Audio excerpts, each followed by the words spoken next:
దున్నపోతు వైకాపా ప్రభుత్వం, పాలిచ్చావు తెలుగుదేశం ప్రభుత్వం. పెద్దలు అడిగినట్లు తప్పనిసరిగా పాలిటెక్నిక్ కాలేజ్ మన నియోజకవర్గానికి మనం తీసుకొస్తున్నాం. అదేవిధంగా మన జిల్లాకి ఐటీడీఏ తీసుకొచ్చే బాధ్యత కూడా నేను తీసుకొస్తాను. పెండింగ్ లో ఉన్న లిఫ్ట్ ఇరిగేషన్ ప్రాజెక్టులన్నీ మొదటి 2 సంవత్సరాల్లో మనం పూర్తి చేసుకుందాం. ఇంకా ఉత్తరాంధ్రకి గతంలో ఎట్లయితే అనంతపూర్కి కియా మోటార్స్ తీసుకొచ్చామో అదే రీతిలో ఉత్తరాంధ్ర కూడా పరిశ్రమలు తీసుకొచ్చే బాధ్యత వ్యక్తిగతంగా లోకేష్ తీసుకుంటాడు. మన ప్రాంతానికి సెజ్ తీసుకొస్తాం. పెద్ద ఎత్తున ఇక్కడున్న శ్రీ సిక్కోలకి ఉద్యోగాలు ఉపాధి కల్పించే బాధ్యత నేను తీసుకుంటానని ఈ సభాముఖంగా హామీ ఇస్తున్నా. అసలు తెలుగుదేశం పార్టీ బలమే తెలుగుదేశం పార్టీ కార్యకర్తలు. కార్యకర్తల పార్టీ అని ఎవరన్నా భారతదేశంలో ఆలోచిస్తే వాళ్ళకు గుర్తుకొచ్చేది ఒక తెలుగుదేశం పార్టీ. నాయకులు పార్టీ మారి వెళ్ళొచ్చేమో కానీ నమ్మకున్న సిద్ధాంతం కోసం, ఆ పసుపు జెండా కోసం తెలుగుదేశం పార్టీ కార్యకర్తలు ఏనాడు మారవరు. వైకాపా కార్యకర్తలకి boom boom, president medal, Andhra gold అవసరం. కానీ తెలుగుదేశం పార్టీకి ఆ పసుపు జెండా, ఆ పసుపు క్యాప్ ఉంటే చాలు. అందుకే 2014లో ఎవరు ఊహించిన విధంగా కార్యకర్తల కోసం మనకు సంక్షేమ విభాగం ఏర్పాటు చేశాం. ప్రమాదంలో చనిపోయిన ప్రతి కార్యకర్తకి 2 లక్షల రూపాయలు ప్రమాద బీమా కూడా ఇచ్చిన ఏకైక పార్టీ తెలుగుదేశం పార్టీ. దాదాపు 100 కోట్ల రూపాయలు కార్యకర్తల కోసం ఈరోజు ఖర్చు పెట్టాం. అంతేకాదు ఎవరన్నా ప్రమాదంలో చనిపోతే వాళ్ళ కుటుంబంలో ఉన్న పిల్లల్ని కూడా ఈరోజు నా తల్లి భువనేశ్వరి అమ్మ చదివిస్తుంది. అది కార్యకర్తల పట్ల మాకున్న చిత్తశుద్ధి. నాకు అక్క చెల్లెలు లేరు, పెద్దమ్మ చిన్నమ్మ లేరు, కానీ అన్న ఎన్టీఆర్ 60 లక్షల మంది కుటుంబ సభ్యులు నాకు ఇచ్చి వెళ్ళారు. 2019 నుంచి 24 వరకు మన పైన అన్ని రకాలైన కేసులు పెట్టారు. రౌడీ షీటర్లు కూడా ఓపెన్ చేశారు. వేదికమైన పెద్దల పైన చాలా తక్కువ కేసులు ఉన్నాయి స్వామి. నా పైన 22 కేసులున్నాయి. ఇక్కడున్న కార్యకర్తలు అడుగుతున్నా, 22 కేసులు కన్నా ఎక్కువ ఉన్న వాళ్ళ చేతుల పైకి ఎత్తండి. స్పీడ్ చాలా తక్కువ ఉంది స్వామి మీది. నా పైన ఎస్సీ ఎస్టీ కేసు ఉంది, నా పైన అటెంప్ట్ మర్డర్ కేసు ఉంది. కానీ వైకాపా నాయకులు చెప్పా, ఈ లోకేష్ తగ్గేదే లేదు. మీ అందరికీ బంపర్ ఆఫర్ ఇస్తున్నా. 2019 నుంచి 24 మధ్యన ఎవరైతే ఎక్కువ కేసులు పెట్టించుకుంటారో వాళ్ళకి అంత పెద్ద నామినేటెడ్ పోస్ట్ ఇచ్చే బాధ్యత వ్యక్తిగతంగా నేను తీసుకుంటా. ఈ కేసులు పెద్ద నిలబడవండి.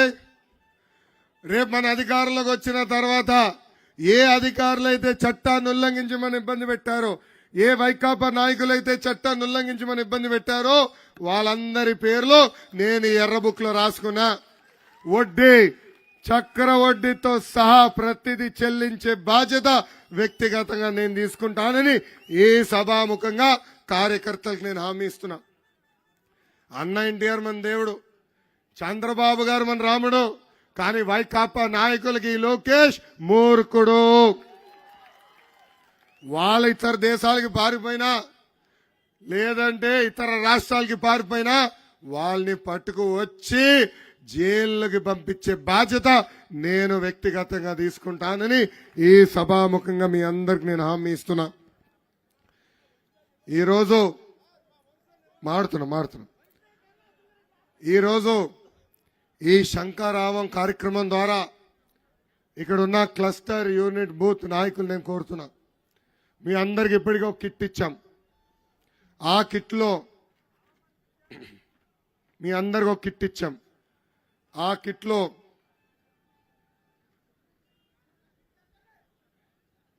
25 క్యాలెండర్లు ఇస్తున్నాం. ఇది ఒక్కొక్క బంచ్ ఇట్లా 10 మీ ఇంటికి పంపిస్తాం, మీ ఇంటికే పంపిస్తాం. మీ పైన ఉన్న బాధ్యత మనం ఇచ్చిన సూపర్ 6 హామీలు ప్రతి గడపకి తీసుకెళ్తాం. ప్రతి ఇంట్లో ఈ క్యాలెండర్ ఉండాలి. ఇది నేను ఎందుకు చెప్తున్నానంటే రేపు మనం అధికారంలోకి వచ్చిన వెంటనే తిరిగి వాళ్ళ ఇంటికి వెళ్ళినప్పుడు చూడమ్మా అక్కడ సూపర్ 6 హామీ ఇచ్చాం, మేము ఈ సూపర్ 6 హామీలు నిలబెట్టుకున్నామని చెప్పేదానికి. ఇది ప్రతి గడపకి మీరు చేర్చాలి. అంతేకాదు మీ జోబులో పెట్టుకున్నాక ఒక కార్డు ఇచ్చాం. మీరు టీ షాప్కి వెళ్ళినా, పెట్రోల్ కొట్టించుకున్నప్పుడు కానీ, పొలం పనుల్లో వేరే వాళ్ళని కలిసినప్పుడు కానీ మనం ఇచ్చిన సూపర్ 6 హామీలు వాళ్ళకి తెలియజేయాల్సిన అవసరం చాలా చాలా ఉంది. అది మీకు గుర్తు చేసేదానికి ఈ కార్డు ఇచ్చాం. ఇంకా సైకిల్ కూడా ఇచ్చాం. నాలాగా మీరు వేసుకోవాలి. ఎంతమంది వేసుకున్నారు? చేతులు ఎత్తండి. Very good. అందరూ వేసుకోవాలి. ప్రతి తెలుగుదేశం పార్టీ కార్యకర్త ఈ సైకిల్ వేసుకుని ప్రతి గడప తొక్కాలని ఈ సభాముఖంగా నేను మిమ్మల్ని అందరినీ కోరుతున్నా. ఇంకా రాలేదా? నువ్వు లేట్గా వచ్చావు కదా బా, అందుకే ఇవ్వలేకపోయారు. రేపటి నుంచి టైం గుండు స్వామి. బాధుడే బాధుడు. ఇదే మీ కర్మ. మన రాష్ట్రానికి బాబు షూరిటీ భవిష్యత్ గ్యారంటీ ఇప్పటికీ మనం చేశాం. పెద్దలు అన్నారు జోన్ 1లో మేము నంబర్ 2 అని.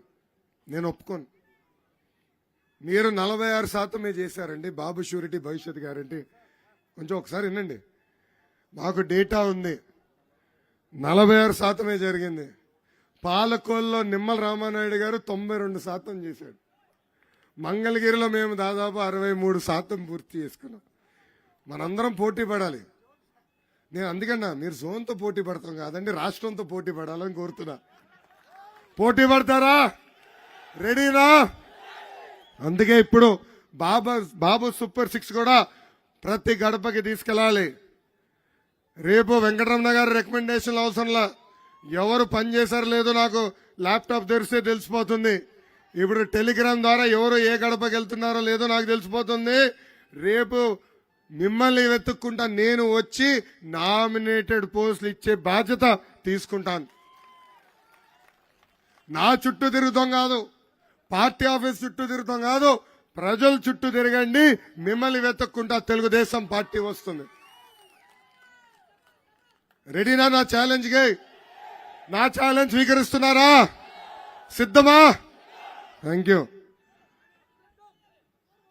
మొన్న బాబు గారిని అరెస్ట్ చేసినప్పుడు పవన్ అన్న ఆంధ్ర రాష్ట్రానికి రావాలనుకున్నారు. ఆనాడు ప్రత్యేక విమానం వేసుకుని బయలుదేరాలనుకుంటే ఏకంగా రాష్ట్ర ప్రభుత్వం అక్కడ ఫ్లైట్ రానికుండా పర్మిషనే క్యాన్సిల్ చేసింది. దాని తర్వాత రోడ్డు మార్గంలో వచ్చేదానికి ప్రయత్నిస్తే ఏకంగా దాదాపు 3 గంటల సేపు రోడ్డు పైన ఆపేసే పరిస్థితి మనందరం చూసాం. అందుకే ఆనాడు పవన్ అన్న నిర్ణయించాడు, కలిసికట్టుగా పోరాడదాం, ఈ సైకోని తరిమి కొట్టే రోజులు తొందరలో వస్తున్నాయని. ఈ పేటీఎం బ్యాచ్లు పెళ్లిళ్ళు చేయలేరని, కానీ ఉన్న పెళ్లిల్లో చిచ్చు పెట్టేదానికి మటుకు సిద్ధంగా ఉంటారు. షర్మిల గారిని అవమానించారు. ఇంకా మనందరం ఒక లెక్కన కావాలని మన మధ్య తగాద పెట్టేదానికి ప్రయత్నిస్తారు. అందరూ అప్రమత్తంగా ఉండాలి. ఇటు పక్కన తెలుగుదేశం పార్టీ కార్యకర్తలు, ఇంకో పక్కన జన సైనికులు ఇద్దరు కలిసికట్టుగా ప్రజల్లోకి వెళ్ళాలని ఈ సభాముఖంగా కోరుతున్నా. పెద్దల అభ్యర్థులు నిర్ణయిస్తారు, ఇద్దరు కలిసి అభ్యర్థులు నిర్ణయిస్తారు. నిర్ణయించిన అభ్యర్థిని గెలిపించాల్సిన బాధ్యత మనందరిపైన ఉందని ఈ సభాముఖం మిమ్మల్ని కోరుతున్నాం. కింద నుంచి మా క్లస్టర్ యూనిట్ బూత్ నాయకులు ఒక విషయం నన్ను అడిగారు. నిర్వాసితులకి మెరుగైన ప్యాకేజ్ అందించాలని అన్నాడు. మన దేవుడే చెప్పాడు కదా బా, చంద్రబాబు నాయుడు గారే చెప్పారు కదా, రేపు మన ప్రభుత్వం అధికారంలోకి వచ్చిన తర్వాత తప్పనిసరిగా ఆ సమస్యని మనం పరిష్కరిస్తామని. సో ఆ డౌట్ అవసరం లేదు.